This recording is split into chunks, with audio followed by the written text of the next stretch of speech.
When Summit Racing Equipment wants to show gratitude towards their clientele, you and me, they go all out. Drag racing, autocross, really big Bigfoots, and at the heart of it all, a car show. These are the ingredients for a successful Super Summit show.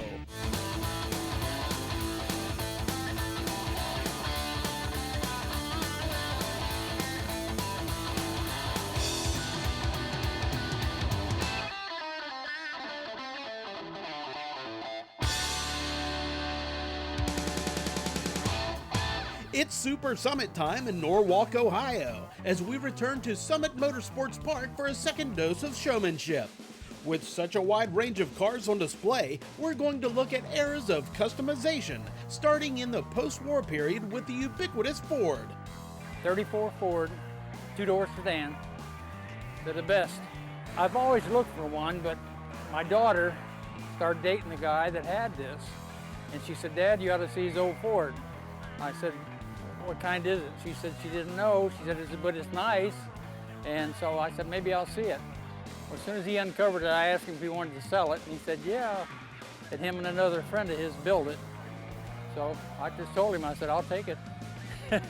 It's hard to keep clean, but when it's clean, it's beautiful. The drivetrain has got a C4 transmission, automatic, and it's the 302 Ford. I don't know what the year is. I think it's around the 68 Ford.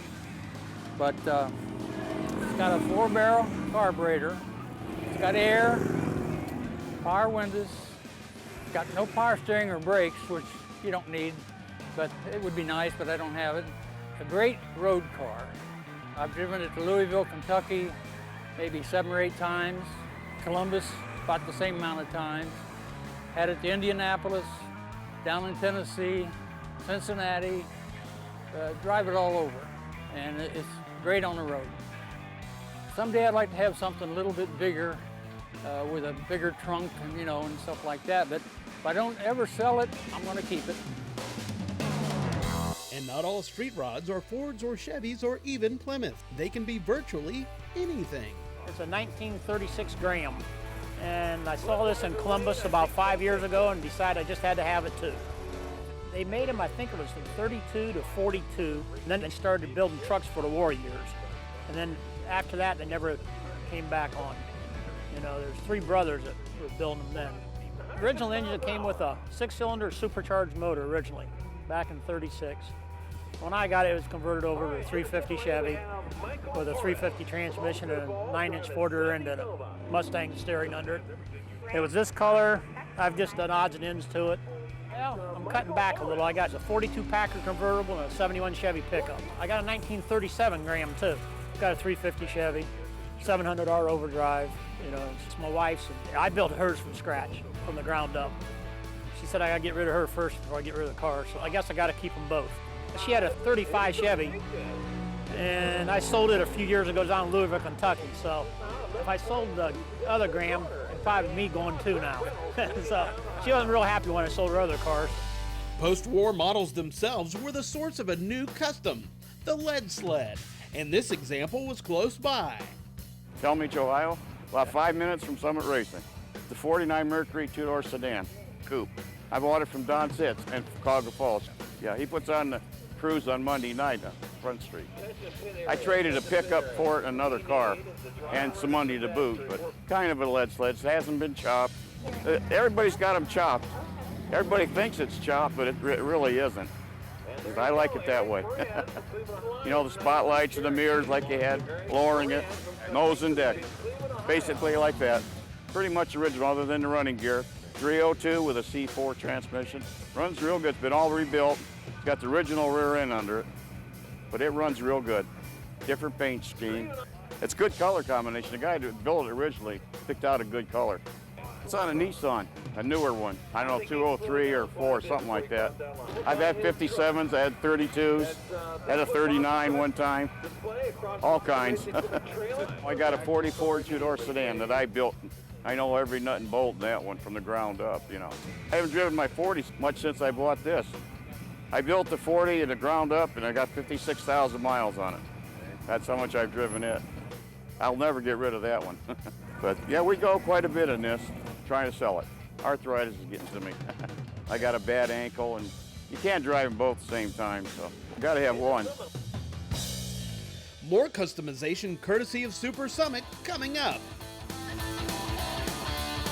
This edition of the Lokar Car Show is being brought to you by ARP, the world leader in fastener technology. Original Parts Group, the world's largest source for GMA body parts and accessories. Summit Racing, the world's speed shop. And by Lokar, quality plain and simple.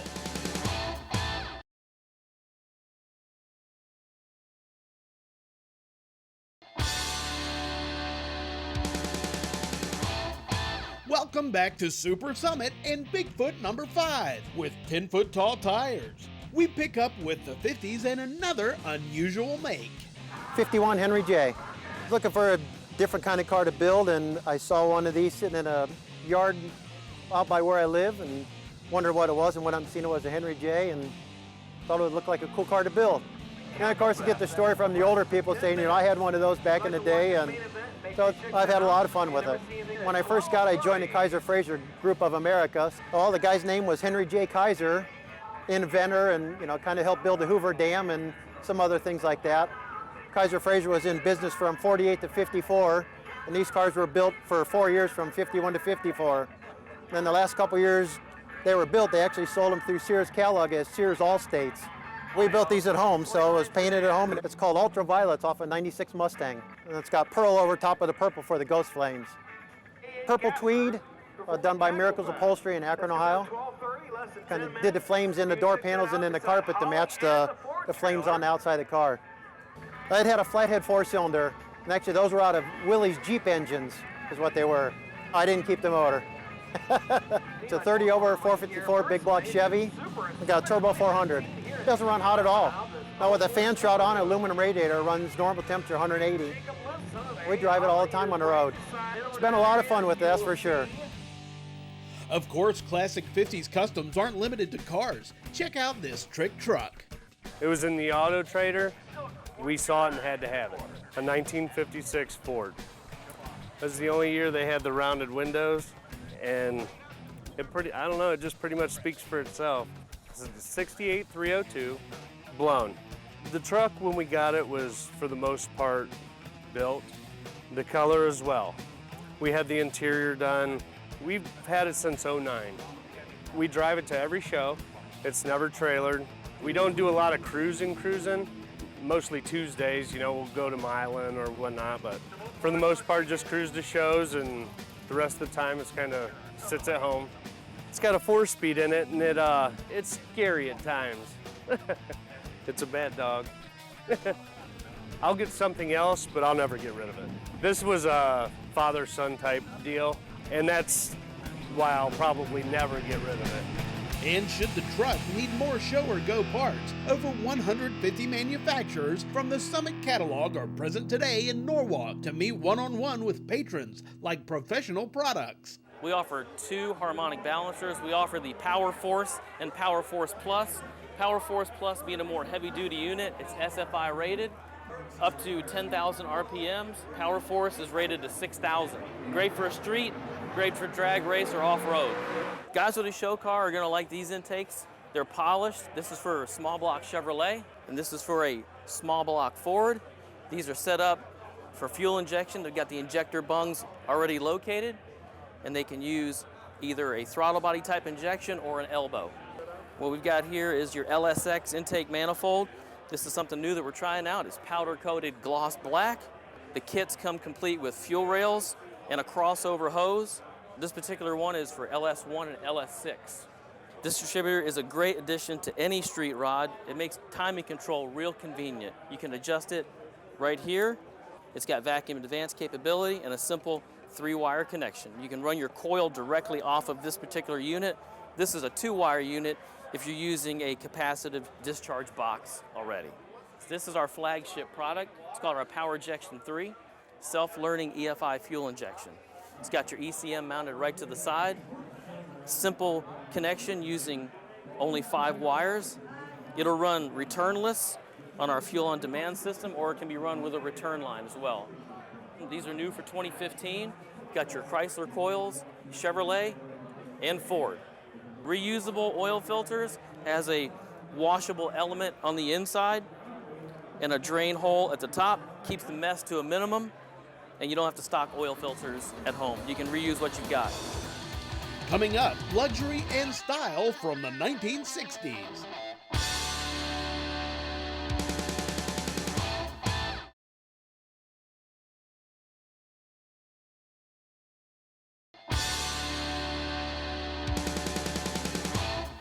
Welcome back to Summit Motorsports Park in Norwalk, Ohio. By the 1960s, cars were getting bigger and grander. 1962 Pontiac Grand Prix. I think it was the lines, like I said, it was the first year of the Grand Prix. Big heavy car. Always liked Pontiacs. Since right out of high school, I had 71 Firebird, loved it, had it for 13, 14 years, sold it, bought a Catalina, sold it. Was looking for another car that I could build, so I said it was going to be a Pontiac. The paint is called Electric Green Metallic. It's off a 99 or 2000 Mustang. On the Pontiac with the big chrome bumpers and the trim and stuff, I really think the paint looks a lot better. The interior was done by Marilyn at Miracles Upholstery, Akron, Ohio. It's green tweed with gray leather inserts in the seats, and there's also a leather Indian head in the door panels. That's a 1970 Pontiac 455. It's actually 60 over, got a bigger cam in it, aluminum heads. On the dyno, it made 550 horsepower and 580 foot-pounds of torque. And the best it's done is 1152. There was a group of people from southern Ohio that was big into 62 Pontiacs, so they took an original hood, had the molds made, and they started reproducing fiberglass hoods and deck lids and stuff for them then.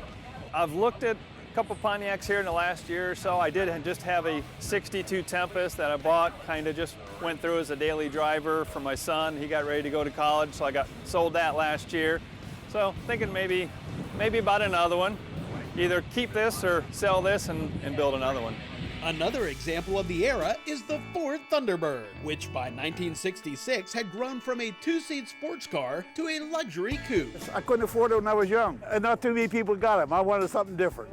I've had it 14 years now. I've done like all the chrome work and the part of motor work, all interior I did. I've been paying for 20 years. It's close to the original car. It's not original, but it's real close to it. I got that grill out of California. My brother owed me a favor. Now, I have never seen one like it yet. The engine's 428. I got it bored over like 30 over with a small cam in it, and it runs pretty good. I had it on Charlotte Speedway a couple of times down in Charlotte, and I got pictures of it 115 mile an hour. Wife has never been in the car, believe it or not. I'm okay right now since I retired. She don't say too much about it. I'm gonna keep it forever because I'm gonna give it to my son. But bigger wasn't always better. From the original two-seat T-Bird sprang the Mustang and a whole new class of car. It's a 68 Mustang Fastback. It was in behind a Buick garage over there, Bellevue, Ohio. And it was underneath some trees. And I used to do some body work for the guy. And I stopped there and asked him if he wanted to sell it. And I bought it. Original hood, original motor, everything's original on it. I didn't like the original blue. So it's a Ford color though. The back seat is different. Mine's got the speakers in the back, and the other one's the seat folds down. And this here's got the J code. It's got a 302 with a C4 transmission, 9-inch rear end. I got 65 and a 66 coupe. Got a 63 Fairlane 500 and a 57 Fairlane 500.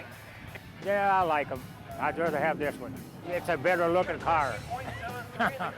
It's more of an original Mustang, you know. I get thumbs up all the time. Want to give your ride show and go quality? Check out this week's Lokar Lowdown. This week's Lokar Lowdown, Eric Tate joining us here from Lokar. We're getting down to the pedals. That's right. So what we've done is we do a lot of direct fit pedals for the Tri-5 Chevys, C10s, Chevelles, Camaros, guys wanting to get rid of the solid linkage and go either to a cable or the fuel injected applications have to have a cable to begin with.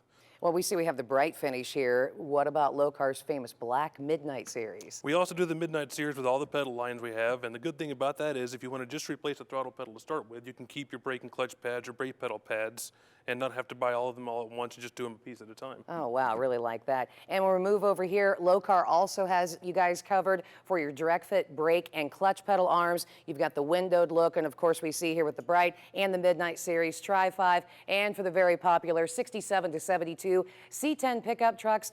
All this and so much more from Lokar. Remember, made in the USA, quality plain and simple, all to be found at lokar.com. After the break, an arresting development.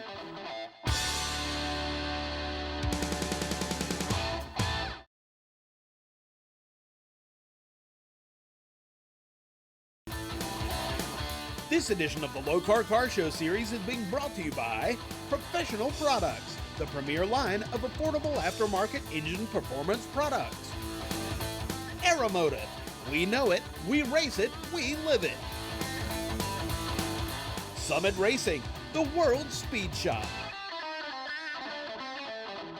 And by Lokar, quality plain and simple.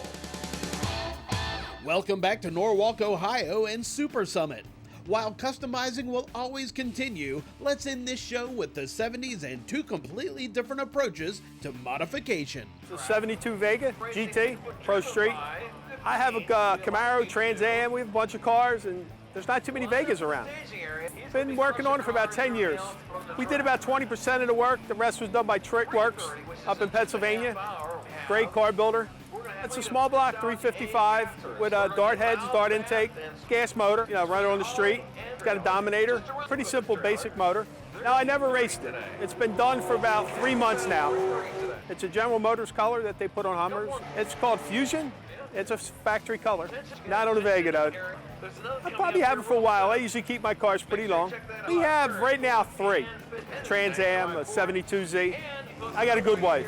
It works out real well. She puts up with me. She's not too happy because this would have been her house at the shore.